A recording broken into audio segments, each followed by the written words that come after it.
Rapport ak convocation bu ki nga xam ne que moo di Farba Ngom par la commission d'ADOC man ni kon ki nga xam ne que moo di Farba dina wuyu ci kanam yoon ak wàllu ko yoonal sala na xam ni itam jamono ji commission ADOC bi war na ko daal di war a mën a amal ñu daal di war a mën a lever son immunité parlementaire den daal di ñëw si les derniers rebondissements allant dans ce sens suñu ay ponk itam si na la gën a fës bokk na jëm si convocation bu Omar Sow ak bu ki nga xam ne que moo di Abou Diallo si kanam yoon ak wàllu ko yoonal ndottees kàddu yi nga xam ni itam moom leen daal di yëkki waroon daal leen wóolu des na ko daal di faram-fàccee suñu mu gën a yaatu dañ daal dikk itam par rapport ak ces décisions de Diomaye Diakhar Faye le président de la République sur les finances publiques loolu itam dina daal di bokk suñu ay ponk spécial mais tout d'abord da nga koy daal di doxee ak li nga xam ne que mu di la convocation bu ki nga xam ne que mu di Farba Ngom tey jii nag si tout se passe à merveille dina dem wuyu ji li nga xam ne que mu di justement la commission d'ADOC mais dafa mel ni kon ki nga xam ne que mu di Arfan ñu ne Farba Ngom nee na du dem concrètement du dem wuyu ji moom soppam concrètement naka na ko daal di jàngatee Arfan. Oui, c'est yoon moo ko may loolu. Il n'est pas obligé donc d'aller répondre à cette commission ad hoc mais aussi dañu ne il y a trois possibilités qui s'offrent à Farba Ngom soit mu dem wuyu ji ou bien mu déléguer un de ses collègues députés mu dem représenter ko wa ila mu abstenir mu ne carrément du ma délégué du ma dem du ma wuyu ji. Il a ces trois possibilités là donc loolu wàññiwul dara ci le PV que la commission ad hoc bi mu war a def que Farba mu dem wuy ji que mu bañ a dem wuy ji la commission ad hoc au final de l'exercice day bind PV donc jox ko directement le président de l'Assemblée nationale PV boobu la ñuy lire keroog ci la séance plénière donc on va constater ni que Farba n'est pas venu répondre et aussi il n'a pas délégué quelqu'un pour venir le représenter. Il n'est pas obligé. Donc il n'y a pas de mal en ça. L'alerte wóor mooy la procédure a été enclenchée te ñu ngi respecté procédure bi. Procédure bi fu mu war a jaar ñu ngi koy jaarale fu mu war a jaar. On a respecté le délai même donc requis pour que Farba mu mën a préparer à l'exercice mu mën a préparer à l'épreuve.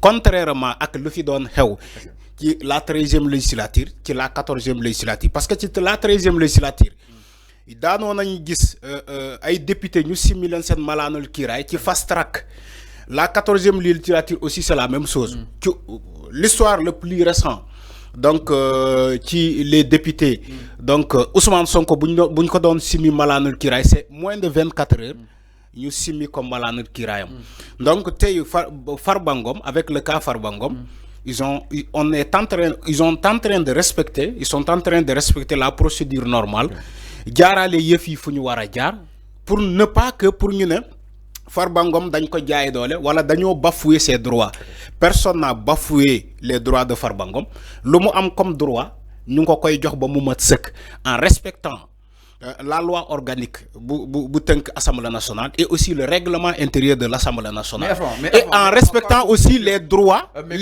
du député en respectant aussi les droits du député Farba Ngom. Alors mais quoi qu'on puisse dire la présence bu Farba Ngom peut-être est importante parce que enfin moom mu daal défendre li nga xam ne que mu di boppam à travers cette commission ad hoc où le rapport a été transmis justement de ces 11 membres yoo xam ne itam ils ont déjà examiné justement wàllu woowu depuis li nga xam ne que mu di vendredi tey ñu war ko li nga xam ne que mu di convoqué donc peut-être yoon ak wàllu yoonal may na ko mu bañ a fa teew mais quand même sa présence elle est peut-être importante leneen itam loo xam ne itam ñoom souligné nañ ko ma dégg ay saal wax ko que ni ñi siy xaar que yoon ak wàllu yoon daal si def li nga xam ne que moo di liggéeyam mais moom lim gis jàpp nga ni sax lu ko neex du ko fa am concrètement parce que vu li nga xam ne que moo di mbir yi nu mu demee leneen itam mooy Arfan commission ad hoc bi ku nekk xam ne ni parce que moo fa ëpp li nga xam ne que moo di ay baat donc cela peut-être dina jàll comme une lettre à la poste et tant d'autres est-ce que loolu lépp tamit se regroupé woo comme ay facteurs di ñu war a mën a justifier le fait que Farba Ngom mu ne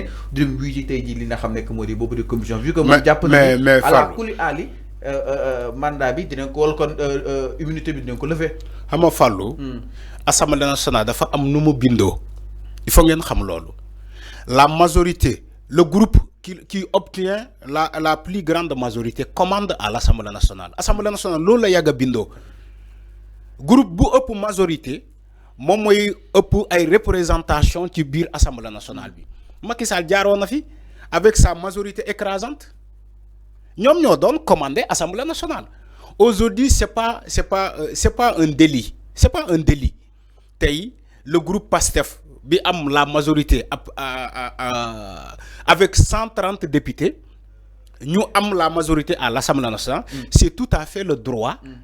Nous commander, nous demander ça commander, nous représentation ci biir Assemblée nationale bobu. Alors, xam nga sénégalais dañuy am lu ñuy constater te retenir ko.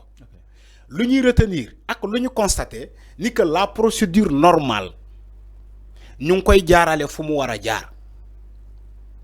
Ñun sénégalais loolu la ñuy njëkk a saytu ba pare. Est-ce que ñu ngi jaarale yëf yi fuñ ko waral jaarale bu fekkee amna ñu ne waaw loolu amna ñu ñëw xool beneen facteur. La présence de Farba Ngom à l'Assemblée nationale n'est pas obligatoire. C'est la commission ad hoc. C'est à Farba Ngom de voir. C'est pas obligatoire. C'est pas obligatoire. On n'en disconvient pas. Mais quand même, peut-être. Yow sa gis-gis la loolu sa gis-gis la dama ne sa gis-gis la yow sa gis-gis mooy Farba teewee cette audition. Non, là, c'est pas obligatoire. Tu t'attardes sur la question où j'ai répondu, je te dis que c'est pas obligatoire. Que vous perdre de temps peut-être.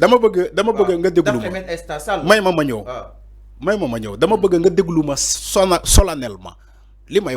Parce que je parle aux Sénégalais pour nous comprendre. C'est pas à toi ni à Aïssata Tall Sall.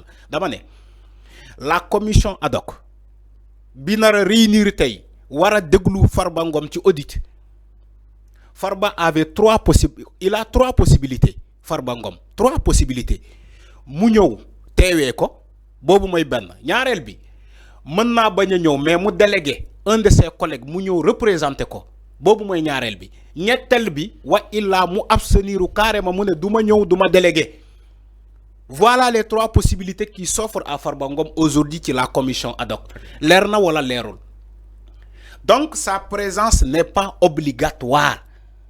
Loolu la bëgg mu dugg ci bop sénégalais wala ci sa bop pour nga xam ko. Il faut pas dans voilà c'est ça. Loolu mo am. Il faut dama né Fallou man li ma wax dafa leer. C'était dit 3 possibilités. Non, dama la né certes on ne disconvient pas. France que la présence de Farba Ngom n'est pas obligatoire si walu mel. Mais ce que Japon su fa téwon lu bari dina wolu mëna leer. Mo tax mané la loolu sa gis-gis la. C'est ça en fait. Sa gis-gis la. Yow ban gis-gis nga ci am yow. Wax na ko. Muy lan. Néna la il n'est pas obligé. Il n'y a pas une obligation qui s'offre à Farba Ngom aujourd'hui. Nous n'avons strictement, tu dois être présent. Ce n'est pas une stricte. Tu n'es pas obligé. Je pense à toi de choisir ce que tu veux. Mais au final de l'exercice, il faut me dégoûter. Je pense que comprendre nos questions. Tu as mal posé ta question. Tu as mal posé ta question. Ou bien tu es dans la manipulation, tu ne veux pas comprendre. Malima wa Sénégalais comprendre. Farba il a 3 possibilités soit modem soit mu baña dem non ando si man parce que tu es dans la manipulation analyse là tu es dans la manipulation Fallou il faut arrêter cette manipulation là tu exagères au final tu exagères dama né yow da nga bëgg Farba téwé ko mané ko lo sa gis-gis la non dama laaj mané Farba su ko téwon Alpha nga yaakaar yi fi du gëna wëru mëna leer concrètement question mais waxna la ko néna la Farba mu leer mu téw mu baña téw au final de l'exercice. Nous avons un rapport. Un rapport. Mais c'est ce que j'ai dit. C'est parce que tu ne veux pas comprendre. Mais pour rapport, yo da nga bëgg induire dans des erreurs. Fallou man dama jang. C'est pas à toi, tu es petit. Dama né Farba mu tew mu baña tew. Au final de l'exercice, la commission va faire un rapport. Rapport bobu lay djébal le président de l'Assemblée nationale. Ci kérok ci la séance plénière, rapport bobu lañuy lire député yépp. Rapport bobu lañuy lire député yépp. C'est ce que j'ai dit.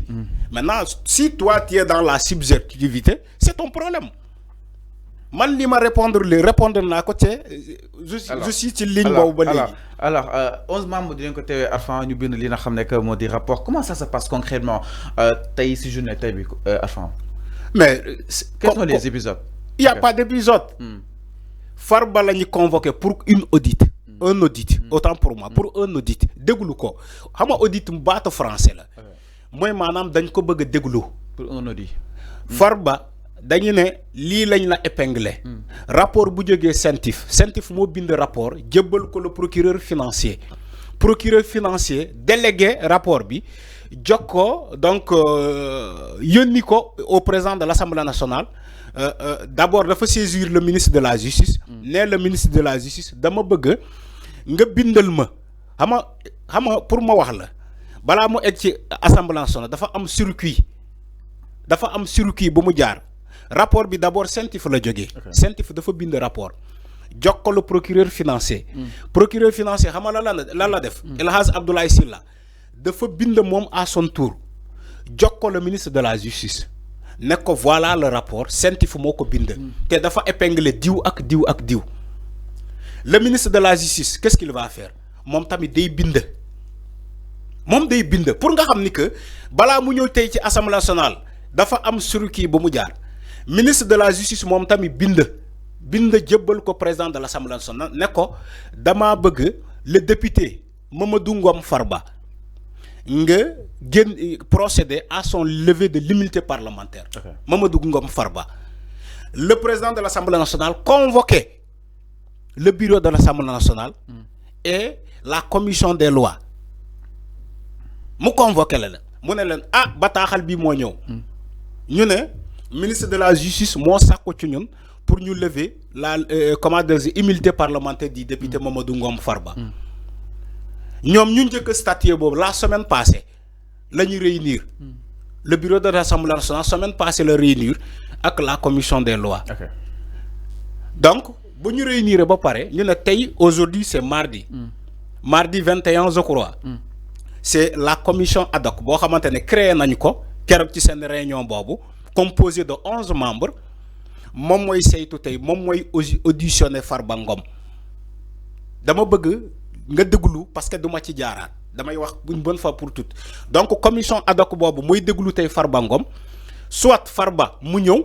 teewee audition boobu ou bien Farba mu bañ a ñëw teewee audition boobu mais mën naa déléguer un de ses collègues députés ne ko demal nga teewee ma audition boobu mooy ñaareel bi ñetteel bi Farba mën naa abstenir carrément mu ne du ma ñëw du ma délégué kenn lu leen neex def leen mais ñàkkul Farba ñàkk ñëwam boobu ñoom commission ad hoc bi dina réunir au final de l'exercice ñoom dinañu bind seen rapport constater l'absence du député Farba Ngom et aussi l'absence de son délégué de son délégué et aussi carence totale ni Farba teewewul délégué wul kenn ñu jël bataaxal boobu mooy rapport boobu jox ko le président de l'Assemblée nationale. Le président de l'Assemblée nationale qu'est-ce qu'il va faire?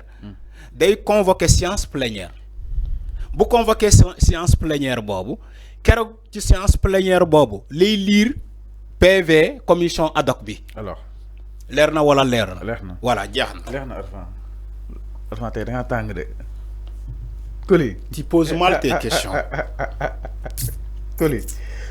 Coly alors acca Coly naanoo ndox Arfan tey dafa tàng tey comprendre leen ko auditeurs yi ak téléspectateurs yi alors mi ngi noonu par rapport ak mbiru ki nga xam ne que moo di Farba jëm si wàllu wu ni mel tu t'es calmé Arfan alors ndaa ñëw itam si benn ponk du côté de la régie exactement ba leen daal deseni si mbiru